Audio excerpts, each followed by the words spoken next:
첫 번째 질문은 여러분 6번째 질문이고 문제 3문제 배정이 되어 있습니다. 문제 파악해 보실 때 저희가 말씀드렸던 건 선택지 탈락시키시고 메인 퀘스천 먼저 읽기로 한 거 기억하시죠? 그러면 처음에 13, 14, 15 바로 읽어보시면 저희 여러분 인물 중심으로 문제 끊어서 보시면 매우 효율적일 것 같아요. 뭐 사람 이름이라고 하는 거는 본문에 그대로 나오기 때문에 그렇죠. 그래서 각 인물 여러분 기억해 보시다가 우리는 다빈치 쪽을 먼저 맞춰서 지문에서 관련 부분 찾아보도록 하겠습니다. 물론 다빈치 다음에 해당 두 번째 인물이 나오면은 잘라서 문제를 풀어보셔야 됩니다. 자, 첫 번째부터 가보도록 해볼까요, 여러분? 옛날부터 사람들이 노력을 해왔어요. Fly like the bird, 새처럼 날려고 노력을 해왔어요. 우리가 하늘에서 목격했던 새처럼 말이죠. This rudimentary는 꼭 별표치고 외우셔야 돼요. 되게 기초적인 그 비행에 있어서의 어떤 노력들이 뭐가 있었냐면 모든 게 많이 엄청 있었는데요. 지금 본문에서 예를 들었던 거는 뭐 절벽 위에서 점프하는 것도 있고요. 그 다음에 두 번째 마지막으로 언급했던 거는 아주 정교한 비행 물체도 있다. 마치 like the one, 그거와 같이요. 바로 그것은 다빈치가 설계했던 거와 같이. 그러면 다빈치가 나왔으니까 여러분 13번 문제를 곧 예상하시면서 조금 더 읽어볼게요. 근데 불행히도 none이니까요. 앞에서 언급한 다빈치의 거구를 포함하는 그 무엇도 그 당시에는 극복을 할 수가 없었다. 바로 본질적인 이미 비행 속에 이미 내재되어 있는 그 문제를 극복할 수가 없었고 대신은 여러분 부연 설명으로 당연히 가는 거 알고 계시죠? 그 문제라고 하는 거는 비행에 있어서의 문제인데 그 문제라고 하는 거는 바로 공기보다 무거운 물체를 공중에 유지시키거나 띄우는 것 자체가, 그러니까 띄어서 공중에 유지시키는 게 본질적인 문제이지만 다빈치도 극복하지 못했다. 자, 그러면은 핵심 내용을 바탕으로 13번 문제를 정답을 내보시게 되면은 자, 다빈치의 그 비행에 대한 설계 같은 것들이 혹은 다빈치의 비행 설계가 매우 정교하긴 했지만 그렇죠? 그랬지만 다빈치도 결국 극복 못했잖아요. 내재적 문제를.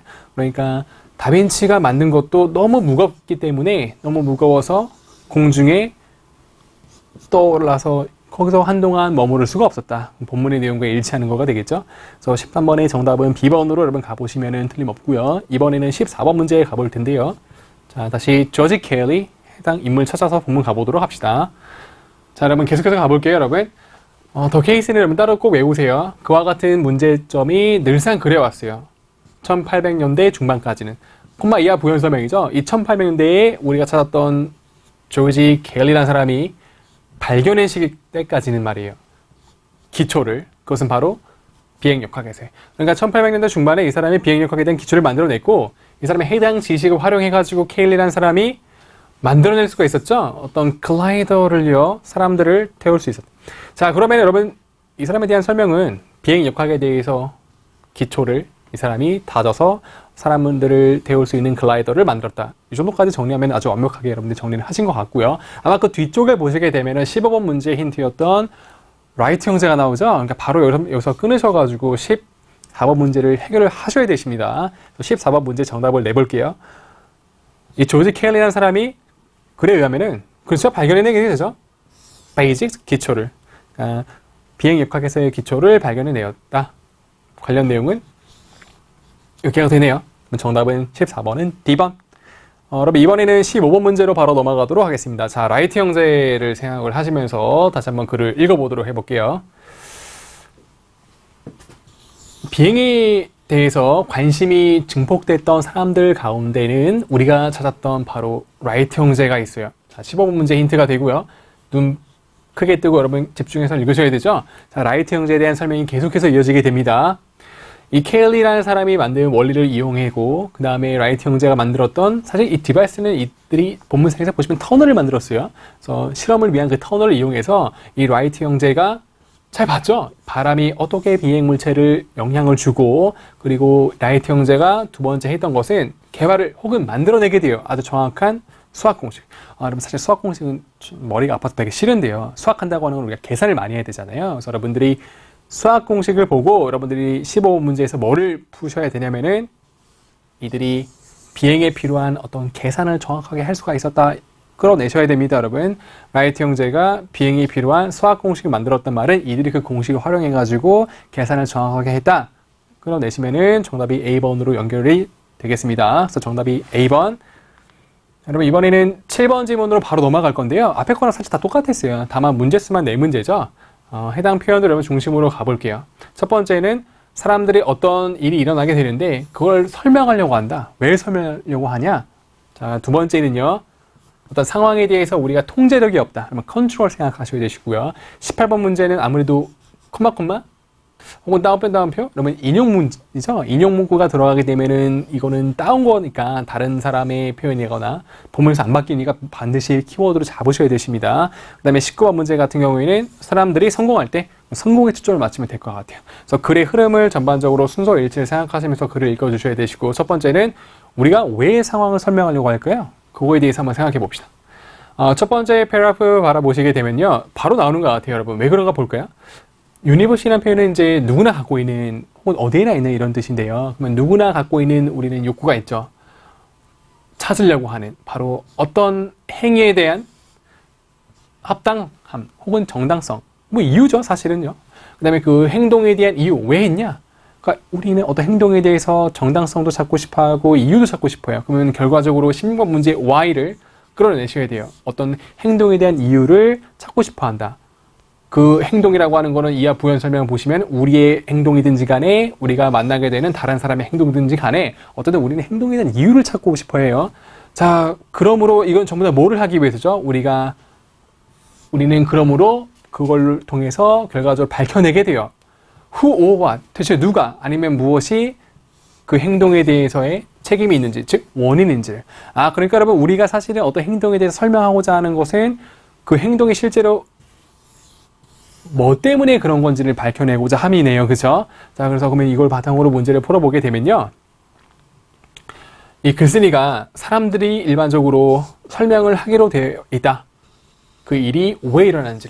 그 왜 설명하고 싶어 하죠? 궁극적인 건 뭐였어요? 그 행동에 대해서 누가 혹은 무엇이 원인인지를 밝혀내고자 하기 위함이었잖아요. 그러면은 방금 마지막 읽어봤던 부분과 관련을 짓게 되면 정답이 B번인데 왜 그런가 봅시다.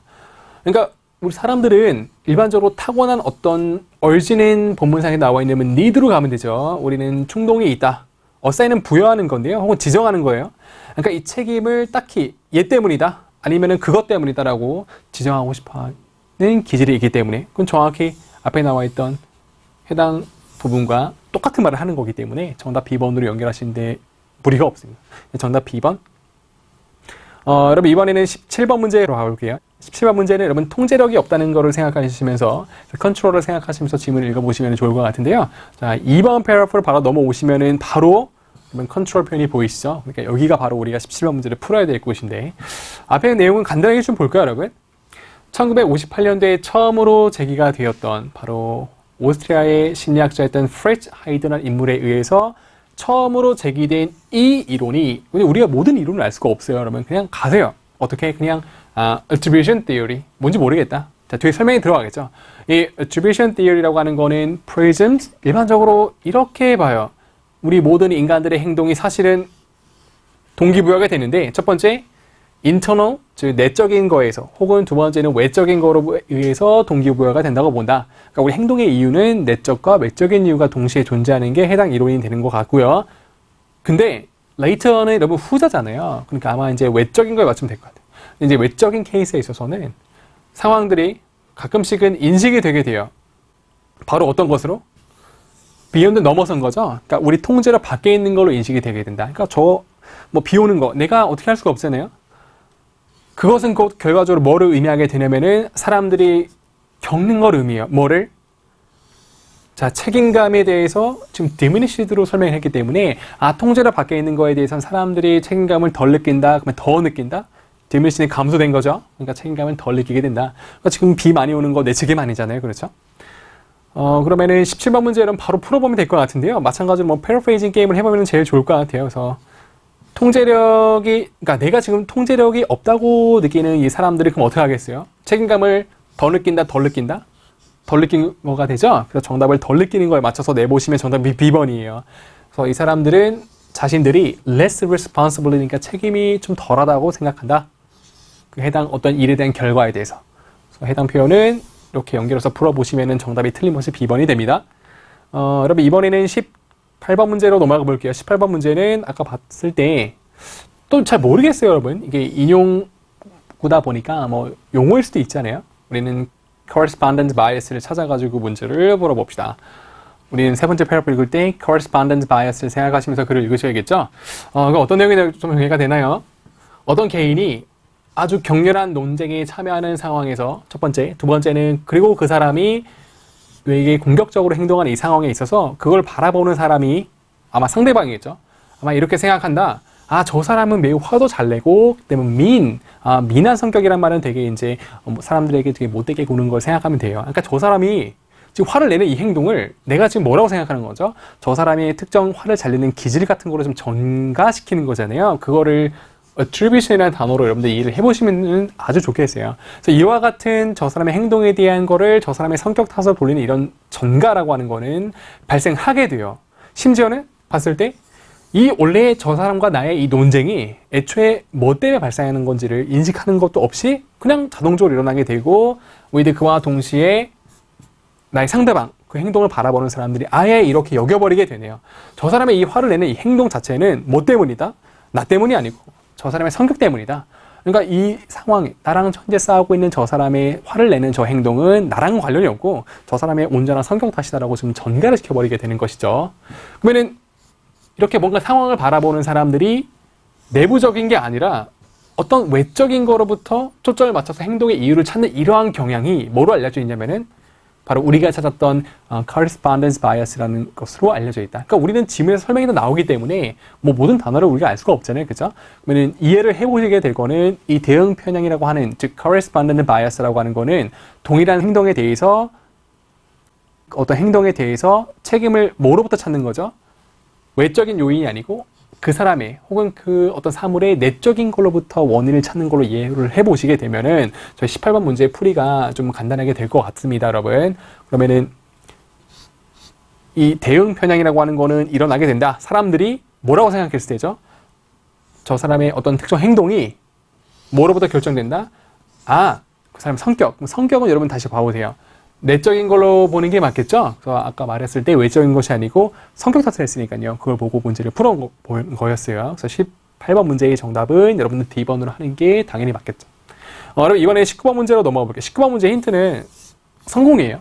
뭐 성공이 과연 어떤 예로 나왔는지를 생각을 해보시면은 자, 네 번째 패러그래프에서 바로 보이시죠, 여러분. 우리 어떤 사람들이 positive experience, 되게 좋은 경험을 했을 때 자, 컴마 이하 부연셈이 들어갔어요. 여기서 말하는 positive experience라고 하는 거는 like getting a promotion. 자, 승진됐어요. 당연히 좋죠. 그 다음에 achieving a goal. 목표를 달성했어요. 당연히 성공이죠. 그러니까 여기가 19번 문제 힌트로 잡으셔야 되시고요. 그럼 사람들이 이와 같은 성공을 거뒀을 때는 사람들이 뭐 하는 경향이 있냐면 관련 짓는 경향이 있어요. 나의 노력과 뭐를 관련 짓는 거냐면 나의 성공. 그러면은 성공한 거를 하나의 행동이라고 봤을 때 그러면은 여기에 대한 원인을 나의 노력이라고 봤으니까 그럼 나의 노력은 외부 요인이에요? 내부 요인이에요? 그것 당연히 내부 요인이 되는 거죠. 그러니까 좋은 거는 아마 사람들이 내가 내 탓이야 이렇게 하는 것 같아요. 그렇죠? 자, 그래서 19번 문제는 해당 부분에서는 정답을 바로 풀어버릴 수가 있는데요. 이 글쓴이가 뭐라 말했냐면 사람들이 성공을 했을 때는 사람들이 어떠한 경향이 있다? 바로 좋은 거일 때는 내 탓, 너 거 아니고 내 거. 내부적인 거를 탓하는 경향이 있다라고 생각해서 문제 풀어보시게 되면은 그 결과에 대한 원인을 뭐로 기속시키는 거죠? 그렇죠. 내부적인 걸로 기속시키는 거가 되는 것이죠. 그죠? 해당 여기서 말하는 internal factors는 여기서는 나의 노력이 되네요. 본문상에서 보시게 되면요. 그래서 정답이 C번